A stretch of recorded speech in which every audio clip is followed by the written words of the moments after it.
bem. Oi gente, tudo bem? Eu sou a Van e hoje eu vim falar rapidinho sobre as minhas leituras de abril de 2019. Eu comecei o mês então lendo Minha História, da Michelle Obama, com tradução da Denise Botman, Deborah Sandberg e do Renato Marques. Essa então é a autobiografia da Michelle Obama, que, pra ser bem sincera, eu não tava com nem um pouco de vontade de ler.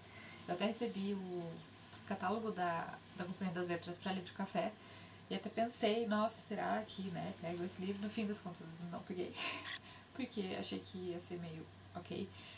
E aí eu vi todo mundo lendo o livro, inclusive minhas amigas, e fiquei super curiosa. E acabei pegando, impressando, inclusive, de uma delas, dando pra variar. O livro então é dividido em 3 partes. Na primeira parte a Michelle conta um pouco sobre a infância dela, e eu acho que é a minha parte preferida. É uma parte em que a gente conhece uma Michelle talvez mais humana, no sentido de eu não sabia nada da história dela, então você percebe como ela veio de uma família que não era rica, uma família incrível, por sinal, como, apesar de não ter dinheiro, apesar de morar num apartamento pequenininho, é muito engraçadinho ver a parte em que ela é uma criança meio nerdzinha, querendo que a professora repasse uma atividade que ela não foi bem, enfim, é ótimo. Ela também tocando piano, a história dela com a tia é muito boa de ver. Na segunda parte, mais a parte em que ela... E né, uma outra parte muito importante dessa primeira fase é entender como funciona a segregação racial nos Estados Unidos. É entender como no bairro que ela morava em Chicago isso se deu. Na parte das fotos a gente vê, por exemplo, nas primeiras fotos da infância dela com a turma da escola, como era uma turma miscigenada, era uma turma com pessoas brancas e pessoas negras, acho que tinha até um ou dois asiáticos, e como depois isso vai se acabando. E ela explica bem nessa parte do livro o porquê disso, né, como o bairro virou um bairro de pobres, o bairro um gueto. Nessa segunda parte, ela fala mais sobre Princeton, sobre ser uma jovem adulta, sobre ser muito bem sucedida, sobre que é muito fofo, o romance dela com o Obama, muito bonitinho. E, sei lá, eles são tão fofos que eu até aceitei essas declarações públicas de amor e pedido de casamento em restaurantes, essas coisas, porque eles são muito lindos. E também sobre a parte em que ele começa a decidir entrar pra política e ela não esconde em nenhum momento que não era nada disso que ela queria pra família dela. Na terceira parte, em que é uma parte maior, é a parte em que ela fala do país e do todo, é uma parte muito interessante pra você repensar essa questão do que eu posso fazer, né? Ela, como primeira dama, tecnicamente não podia fazer muita coisa a não ser bonita, mas ela resolve fazer a diferença ali. Então, a gente vê ela montando a horta na Casa Branca e como ela se preocupava com essas questões de estar presente também, de conseguir fazer alguma coisa. A gente também percebe como nem tudo são flores, no sentido de ela não poder ser uma pessoa normal, e aí, pra gente, talvez, que é uma pessoa normal, né? Porque somos pessoas normais, fica um pouco difícil de entender por que isso seria tão complicado, mas ela coloca como uma explicação um jantar que ela e o Obama foram, pela primeira vez que eles saíram pra jantar sozinhos, e como foi difícil tudo aquilo, como ela se sentiu mal pelas pessoas que estavam ali, que eles tiveram que parar ruas, enfim, foi bizarro. E ela termina o livro com o final do segundo mandato, falando sobre o Trump e como a diferença já era visível ali, porque na posse do Trump não tinha pessoas negras, ou tinha pouquíssimas pessoas negras, eu não vou lembrar necessariamente qual a palavra que ela usa, mas ela deixa muito claro que ela não está feliz com aquele resultado e com a possibilidade, né? Com as possibilidades que podem surgir daquele... Né? Contrário de avanço. Ai, esqueci a palavra. Ela tá preocupada com as consequências, né? Da eleição e daquilo tudo. Depois disso eu li O Longe de Casa, da Malala, com tradução da Lígia Azevedo. Esse é um livro também que foi escrito em conjunto, igual Eu Sou Malala. Foi escrito em conjunto com a Liz Welch. Nesse livro, então, Malala começa contando um pouquinho sobre a história dela, a história que a gente já conheceu no Eu Sou Malala, mas ela usa a voz dela para falar sobre outras meninas. Então, cada capítulo do livro é a história de outras 10 meninas que ou são refugiadas, né, tiveram que passar por esse processo de migração forçada, ou são pessoas que... Acho que tem uma pessoa, na verdade, que auxilia a chegada de refugiados nos Estados Unidos. Aí terminando, a parte da Malala vai até acho que a página 50 e pouquinhos, em que ela comenta um pouco sobre a vida dela, sobre o que aconteceu com ela depois, né, de tudo aquilo, do atentado, a vida dela como estudante, quando ela voltou pra casa, quando ela conseguiu finalmente voltar pra casa, tem até algumas fotos disso. E aí ela comenta: compartilhei minha trajetória para honrar as meninas que conheci, mas agora era de compartilhar a história de algumas delas. Para dizer a verdade, não quero continuar contando a minha. Meu objetivo atual é viver no presente e focar no futuro, mas sei que o interesse das pessoas não cessou. Se contando a minha história posso ajudar a divulgar a história de outras meninas, é o que vou fazer. Sou parte do grupo de pessoas que não teve escolha, a não ser deixar sua casa para trás. E juntas, nossas histórias se espalham pelo mundo, ao mesmo tempo que permanecem firmes em nossos corações. E a Malala aqui, ela funciona como uma espécie de mediadora. Ela quem vai apresentar essas meninas no começo de cada capítulo, com um textinho bem rapidinho que ela fala: conheci a fulana em tal lugar. E aí as meninas vão contando então as histórias delas. São histórias muito diferentes. Tem pelo menos, por exemplo, 2 irmãs. Uma conseguiu visto para os Estados Unidos. O trajeto dela foi muito mais tranquilo, a outra não conseguiu. E ela acabou migrando para a Europa, se não me engano, de barco. E ela conta toda essa questão de que eles vendiam que o segundo barco seria incrível, que teria comida. E no fim das contas era um botinho, em que eles tinham um colete salva-vidas e eles achavam que não iam sobreviver. E é legal também a gente ver como o futuro dessas meninas são diferentes. Algumas delas, sim, de fato, estudaram e quiseram trabalhar com isso, trabalhar com refugiados, mudar a vida de outras pessoas. E outras simplesmente quiseram só seguir a vida, como uma dessas irmãs também. Eu falei um pouquinho mais sobre ele para um textinho lá no Livro Café, vou deixar aqui embaixo. Depois disso, eu li no Kindle o Feminismo para Todo Mundo, da Bell Hooks, com tradução da Ana Luísa Líbano. Esse é um livro meio introdutório, mas sobre feminismo, mas não é introdutório no sentido de uma pessoa que não sabe nada sobre feminismo vai ler sobre ele e vai entender tudo.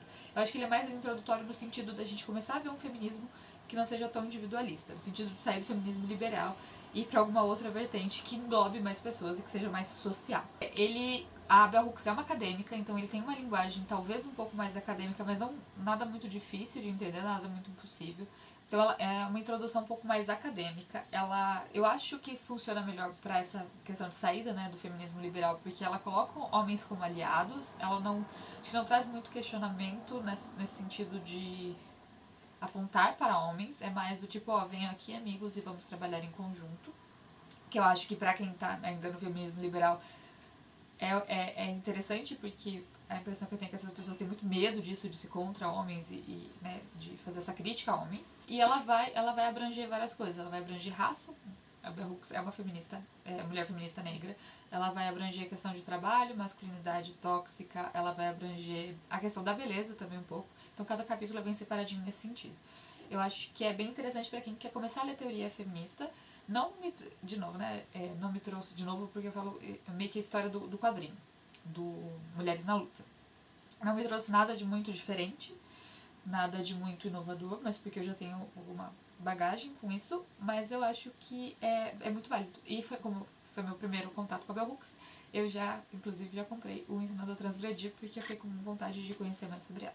Eu tô falando meio rápido, não sei se eu já expliquei, mas é porque minha bateria tá acabando. Depois disso, eu li outro livro que eu tinha me proposto ler em março, naquele videozinho de leituras pro carnaval, mas acabou não rolando, que é o Sociedade da Transparência, do Han. Eu não sei, vou saber falar o resto do nome dele. Eu cometi também um erro naquele videozinho que eu falei que ele era chinês, mas na verdade ele é coreano. Esse é um livro, então, de filosofia / sociologia, que eu acho que eu não sei falar muito sobre. Não sei que ele fala... Opa, esqueci da tradução. A tradução desse livro é do Enio Paulo Giacchini. Então, não sei falar muito bem sobre ele, não acho que sou a pessoa mais apta para isso.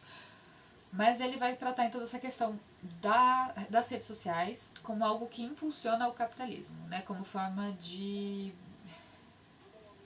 mordaça, talvez, para as pessoas. Como ele fala como essa hipercomunicação, essa necessidade de que as coisas sejam rápidas, e aí eu me vi muito, porque eu só vejo vídeos, por exemplo, com velocidade de 2 ou 1,75, e é um costume, agora eu não consigo mas não deixar de fazer isso, enfim.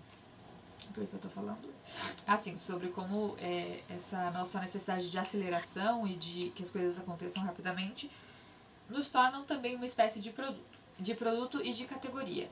Ele também vai colocar como o narcisismo nessa vida e nesse mundo mundo meio acelerado, ele nasce de uma troca de informações rápidas e superficiais. A gente não se aprofunda mais na gente e no outro, né? E aí ele coloca também essa diferença da face que a gente divulga, que a gente posta na internet como uma coisa lisa, uma coisa sem tantas camadas. Transparência aqui, então, é uma forma de homogeneizar as pessoas, torná-las similares, torná-las parecidas, torná-las uma coisa só. É um livro que me deixou repensando muito sobre essa questão de redes sociais e do que eu compartilho e tudo mais. E me deixou com vontade de ler também o 24/7, Capitalismo Tardio e o Fim do Sono, que eu acho que a temática é meio parecida. Dele eu também já comprei Sociedade do Cansaço, mas ainda não li. E ele tá todo arriscado.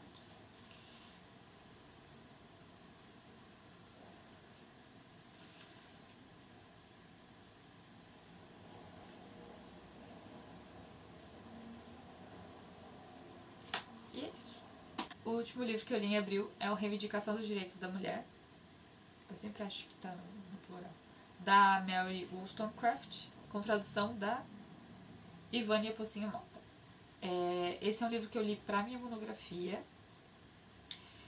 e que também não acho que eu seja a pessoa ideal para falar sobre ele, porque é um livro em que a Mary ela dialoga bastante com alguns filósofos da época e pensamentos da época, inclusive, ou principalmente, né, com Rousseau. E aqui a gente já começa a ter essa construção, começa a ver essa construção, esse ser mulher como construção, né, que a Simone de Beauvoir retoma no Segundo Sexo. A Mary Wollstonecraft faz mais ou menos assim aqui, em que ela vai falar sobre como a mulher é mais vazia, mais rasa, pela forma como ela é criada.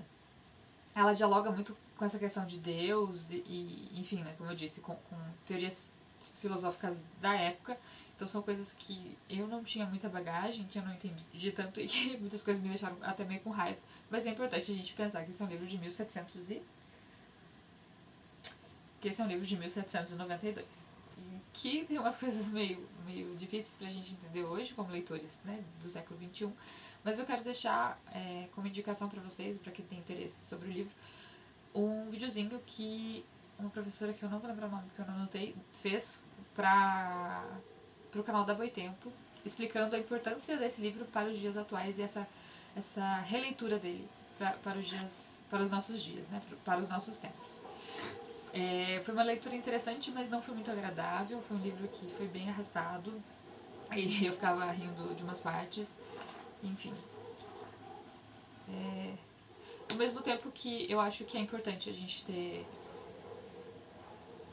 conhecer mais a fundo como é que isso nasceu, né? Porque isso é antes do feminismo, é entender de onde que veio essas ideias que a gente compartilha, enfim, onde nasceu o feminismo, é basicamente isso. Além disso, eu li mais 200 páginas do E o Vento Levou, que eu ainda não terminei, porque eu não li nada dele em maio. Faltam mais 200 páginas pra eu terminar, eu acho que eu termino agora em junho, espero, porque, né, já tô enrolando bastante. Então eu falo mais sobre ele quando eu terminar de fato. Então é isso, esse vídeo ficou meio estranho, porque eu estou muito agitada hoje. E porque minha bateria tá acabando.